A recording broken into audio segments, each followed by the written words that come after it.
민주는 호텔 방 에어컨의 냉기보다 더 차가운 한기가 가슴을 파고드는 것을 느끼며 휴대폰을 꽉 쥐었. 그래, 진실을 알아야만 했다. 수천 킬로미터 너머의 우리를 이어주던 이 작은 기계가 이제는 그의 무기가 되어야 했. 그는 심호흡을 하고 아내 소연의 번호를 눌렀. 신호음이 몇 번 울린 뒤 약간 잠긴 듯한 그러나 익숙하고 평온한 목소리가 들려왔다. 여보. 소연아. 자고 있었어? 지금 뭐해? 민주는 자신의 목소리가 떨리지 않도록 안간힘을 썼다. 아니, 그냥 좀 피곤해서 누워 있었어. 왠지 오늘따라 몸이 좀 무겁네. 너무나도 평온한 목소리, 일상적인 대화였다. 바로 그 점이 민준의 등골을 서늘하게 만들었. 그래? 혹시 오늘 카드 쓴 일 있어? 호텔에서 결제됐다는 알림이 와서 그는 최대한 아무렇지 않게 물었.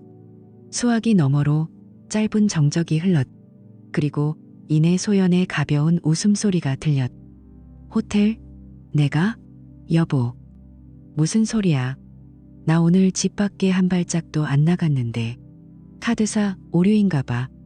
당신이 한번 전화해봐. 거짓말. 너무나도 완벽해서 오히려 부자연스러운 거짓말이었다. 민주는 심장이 쿵하고 내려앉는 것을 느꼈. 그래. 알았어. 그냥 궁금해서. 푹 쉬어. 그는 전화를 끊었. 손이 미세하게 떨리고 있었다. 그는 망설임 없이 은행 앱을 열었. 그의 떨리는 엄지손가락이 화면을 미끄러지듯 내렸다. 그리고 거기 그의 눈을 의심하게 하는 거래 내역이 있었. 한 건이 아니었다. 지난 2주 동안 총 3번의 결제가 각기 다른 호텔의 이름으로 찍혀 있었. 엘리시안 호텔 강남점, 오크우드 스위트 잠실, 그리고 더 디자이너스 홍대.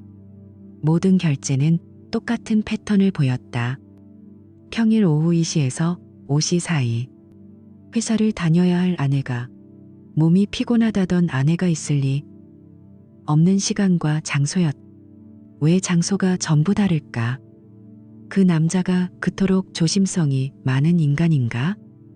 아니면 다른 장소를 탐험하는 것이 그들만의 게임 같은 거였을까? 꼬리에 꼬리를 무는 의심이 그의 머릿속을 헤집었다. 문득 몇 달 전 소파에 나란히 누워 드라마를 보던 때가 떠올랐.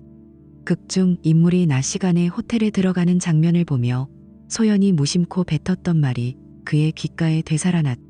아, 요즘은 저렇게 대낮에 호텔 빌려서 쉬는 게 유행이래. 똑똑하지 않아? 그녀는 그때 알 수 없는 미소를 짓고 있었다. 그저 드라마에 대한 감상평이라 생각했던 그 말이 이제는 비수가 되어 그의 심장을 후벼 팠. 똑똑하다는 말이 이토록 잔인하게 들릴 수 있다니. 의심은 순식간에 확신으로 변했다. 이것은 실수가 아니었. 충동적인 일탈도 아니었다. 이것은 계획적이고 반복적이며 아주 교묘한 배신이었. 그는 두바이의 이 외로운 호텔방에 갇혀 있었고 아내는 수천 킬로미터 떨어진 서울에서 그 거리를 완벽한 방패 삼아 그를 기만하고 있었. 그는 아무것도 할 수 없었다. 당장 달려가 멱살을 잡을 수도 진실을 추궁할 수도 없었. 그녀는 물리적인 거리가 자신의 완벽한 방패라고 믿었을 것이다. 하지만 그녀가 잊은 것이 하나 있었다. 이 디지털 세상에서는 모든 행동이 흔적을 남긴다는 사실을. 그리고 나는 두바이의 이 외로운 호텔방에서 그녀가 남긴 모든 보이지 않는 발자국을 쫓는 사냥꾼이 되기로 결심했. 분노는 차갑게 식어갔. 그 자리에는 강철 같은 결심이 들어섰. 민주는 노트북을 열었. 소연이 가끔 사용하고는 로그아웃하는 것을 잊어버리곤 했던, 이제는 너무나도 낯설게 느껴지는 부부의 공용 구글 계정으로 접속했다. 이것은 더 이상 공유된 삶의 일부가 아니었다. 범죄 현장을 조사하는 것과 같았. 가장 먼저 확인한 것은 위치 기록이었. 화면에 지도가 펼쳐지고 그의 심장이 멎는 듯했. 그의 신용카드 명세서에 찍혀있던 호텔들의 주소와 정확히 일치하는 위치에 선명한 붉은 점들이 밝혀 있었. 단순한 점들이 아니었다. 그것은 그녀의 거짓말이 찍어낸 발자국이었고 우리의 10년 세월을 비웃는 조롱의 흔적이었다.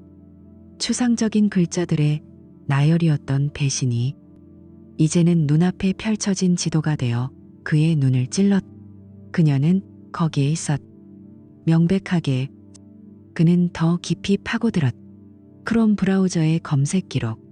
스크롤을 내리는 그의 손끝이 차가워졌다.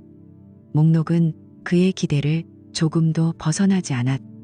강남 커플 스파 호텔, 서울 당일치기 대실 할인, 구글 지도, 기록 연구 삭제 방법, 마지막 검색어, 연구 삭제 방법. 이건 단순한 호기심이 아니었다. 자신의 흔적을 지우려는 명백한 의도였다. 그녀는 알고 있었. 자신이 잘못된 행동을 하고 있다는 것을, 그리고 그것을 숨기려 했다는 것을. 그녀는 단순히 바람을 피우는 게 아니었.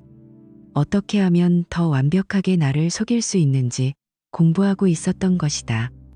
그 생각이 너무나도 차갑고 계산적이어서 헛웃음이 나왔. 하지만 가장 결정적인 증거는 예상치 못한 곳에 있었다. 스마트홈 관리 앱, 그들의 집거실 조명, 에어컨, TV와 연동된 시스템이었다. 그날 소연이 친정에서 자고 온다고 했던 바로 그날의 기록을 찾아냈.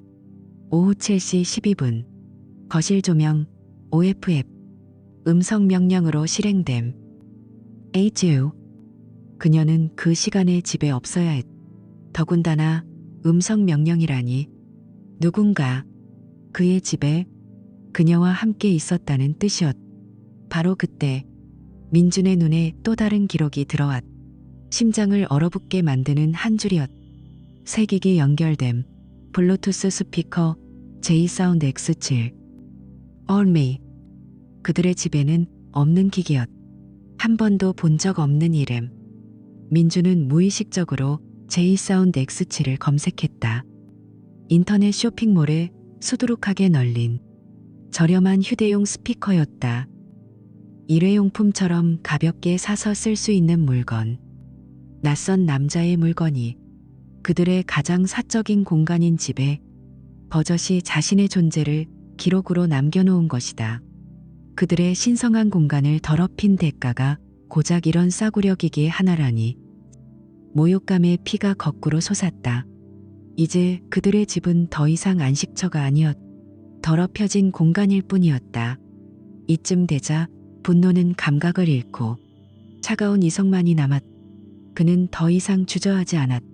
한국에 있는 가장 친한 친구에게 전화를 걸었다. 나 민준이야. 민준아. 웬일이야. 목소리가 왜 그래? 친구의 목소리에는 걱정이 가득했다. 민준은 친구의 말을 잘랐. 부탁 하나만 하자. 아주 중요한 부탁이야. 묻지 말고 그냥 해줄 수 있어? 친구는 잠시 망설이다가 대답했. 알았어. 말해봐. 우리 집 복도. 현관문 바로 맞은편에 아주 작은 초소형 카메라 하나만 설치해줘. 아무도 모르게. 제발. 디지털 증거는 충분했. 하지만 그는 마지막 퍼즐 조각이 필요했. 변명할 여지조차 없는 모든 것을 끝내버릴 수 있는 명백한 이미지.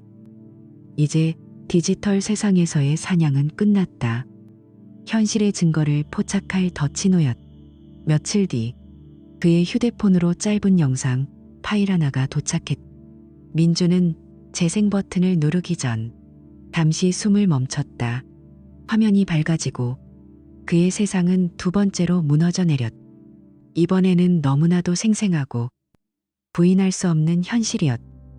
회사의 긴급한 가족 사정이라는 한 줄짜리 이유를 대고 민주는 예정보다 3주나 이른 귀국 비행기에 몸을 실었. 소연에게는 업무가 많아져서 당분간 연락이 힘들 수도 있어라는 마지막 거짓말을 남겼다. 그의 시나리오에서 그녀에게는 어떤 변명의 시간도 주어져서는 안 됐다. 비행기 창밖으로 보이는 서울의 불빛은 더 이상 따뜻한 집의 상징이 아니었다. 그것은 이제 그가 정복해야 할 전쟁터였다. 두바이의 뜨거운 공기와는 비교도 안 되게. 인천공항의 공기는 차가웠다. 그는 그 차가움이 오히려 더 정직하게 느껴졌다. 그는 집으로 향하지 않았다. 모든 것이 자신의 통제하에 있어야만 했다. 금요일 오후 그는 집 근처 한적한 카페 창가에 앉아 노트북을 열었다. 친구가 설치해준 카메라의 라이브 피드가 화면에 떴다. 심장이 조여드는 듯했지만 그는 감정에 휘둘리지 않으려 애썼다. 그는 이제 피해자가 아니었다. 사냥꾼이었다. 커피 향이 코를 찔렀지만 그는 아무것도 느끼지 못했다. 얼마 지나지 않아 익숙한 검은색 SUV 한 대가 아파트 입구에 멈춰섰다. 조수석에서 소연이 내렸다. 그리고 운전석에서 따라 내리는 한 남자. 흐릿한 영상 속에서도 그의 얼굴은 선명했다. 소연의 상사인 강 이사. 회사 송년회에서 악수까지 나누며 좋은 사람이라 생각했던 바로 그 남자였다. 문득 작년 송년회에서 강 이사가 자신의 어깨를 두드리며 소연 씨는 참 좋은 사람을 남편으로 뒀어라고 말하던 기억이 스쳤다. 위선. 그 단어가 머릿속을 맴돌았다. 아, 그였구나. 민주는 차갑게 중얼거리며 두 사람이 다정하게 아파트 안으로 사라지는 장면을 침착하게 캡처했다. 날짜와 시간이 선명하게 찍혔다. 그들이 다시 모습을 드러낸 것은 3시간이 지난 후였다. 민주는 그들을 뒤쫓지 않았다. 그의 무대는 그들이 방금 나온 바로 저 집이어야 했으니까 그는 자신의 집으로 향했다. 비밀번호는 바뀌지 않았다. 띠리릭 소리와 함께 문을 열자 낯선 남자의 스킨 향과 아내의 향수가 뒤섞인 역겨운 공기가 그를 맞았다. 마치 그의 영역을 침범한 짐승의 악취 같았다. 그는 불을 켜지 않았다. 어둠은 그의 완벽한 동맹이었다. 어둠 속에서 유령처럼 소파에 앉아 연극의 마지막 배우들을 기다렸다. 소파에 앉은 그는 가구의 일부가 되었고 벽지의 무늬가 되었으며 이 집의 모든 슬픔과 분노가 응축된 하나의 그림자가 되었다. 2시간이 지났을까? 현관문이 다시 열렸다. 소연의 교태 섞인 웃음소리와 강 이사의 낮은 목소리가 어둠을 갈랐다. 오늘 정말 좋았어요. 쉿. 조용히 해요. 이웃들 들으면 어쩌려고? 남편분은 언제 온대요? 몰라요. 이번 주는 안 올걸요. 바로 그 순간이었다. 민주는 거실 조명을 켰다.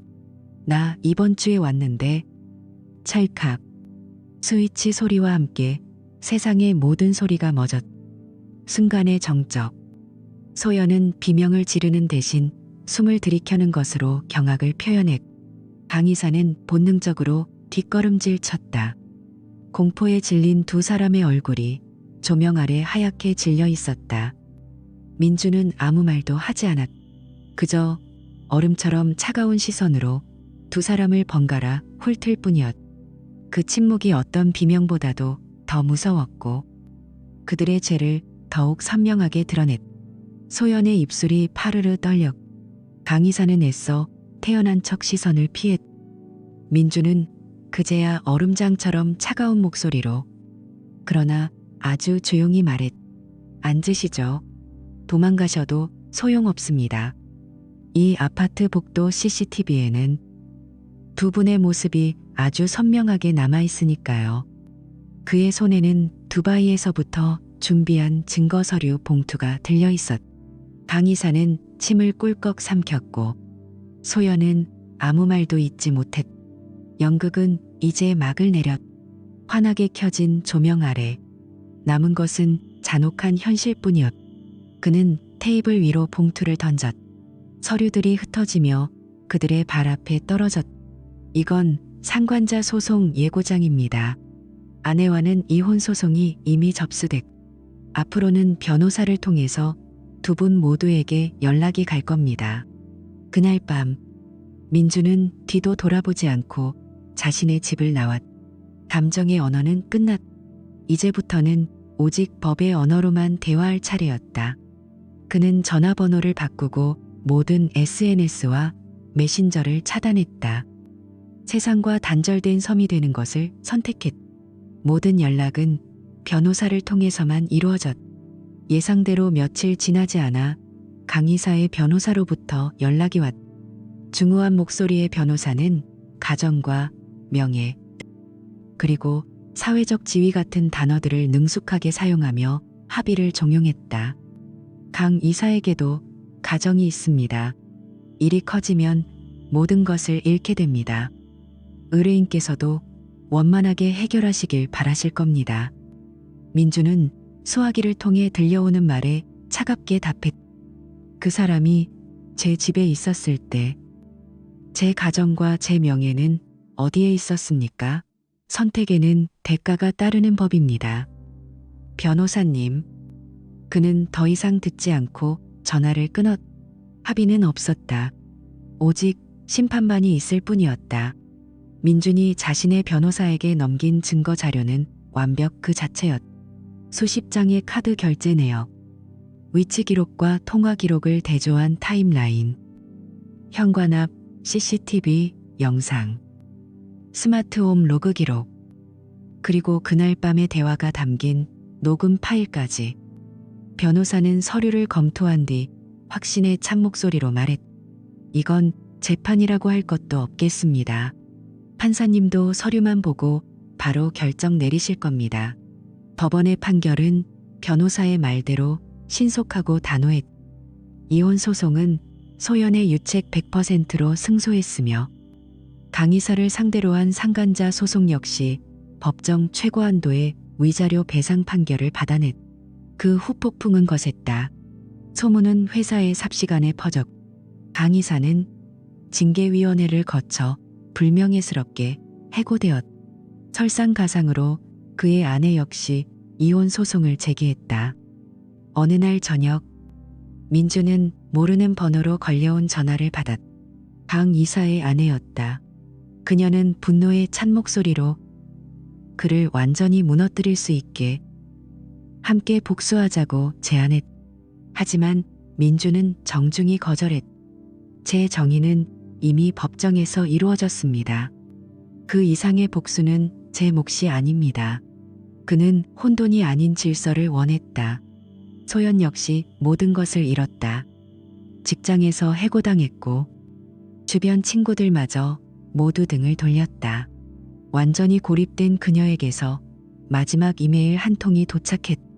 길고 절박한 내용이었다. 강 이사가 자신을 협박했고 자신은 그저 힘없는 피해자였다는 궤변으로 가득했다. 나는 당신을 사랑했어. 나는 억울해. 제발.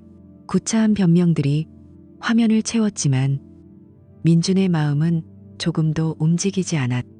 그는 이미 너무 많은 거짓말을 보았다.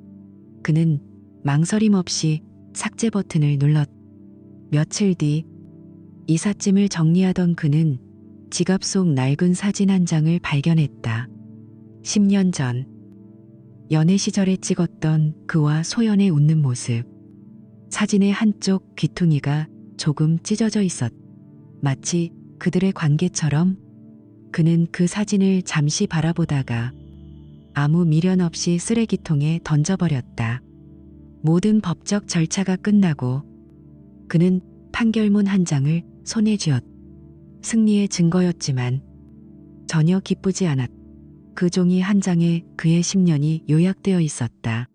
이제 모든 것이 끝났다.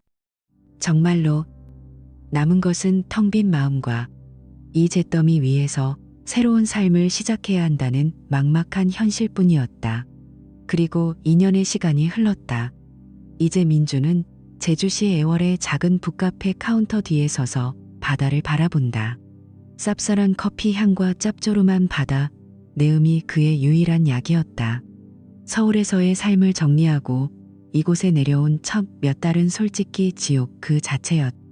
낯선 풍경, 낯선 사람들, 그리고 밤마다 찾아오는 지독한 고독감. 하지만 그는 그 낯섦 속에서 비로소 오롯이 혼자 서는 법을 배웠다.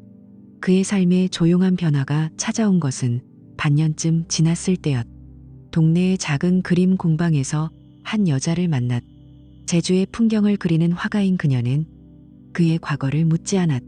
그저 그의 현재만을 바라봐 주었다. 어느 날 그녀는 민준이 내려준 커피를 한 모금 마시더니 조용히 웃으며 말했다. 오빠가 내린 커피는 이상하게 슬픈 맛이 나요. 그런데 무너지지는 않은 맛. 꼭 오빠처럼.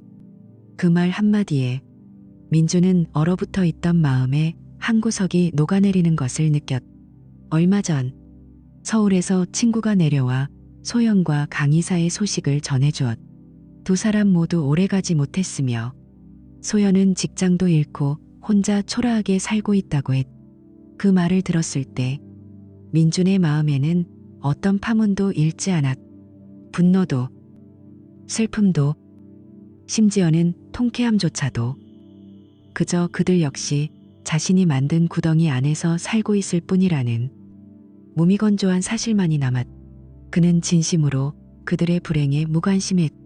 그는 새로 내린 커피 한 잔을 그녀에게 건네며 아주 오랜만에 진심으로 웃었다. 나도 이제야 조금은 따뜻해질 수 있나 봐. 그들의 끝은 참혹했고 그의 삶은 아주 조용히 다시 시작되었다. 이제는 누가 물어도 이렇게 말할 수 있다. 그때는 분명 지옥이었지만 스스로 그 지옥에서 걸어 나오면 비로소 봄이 온다고. 그리고 그 봄은 내가 직접 만든 것이라고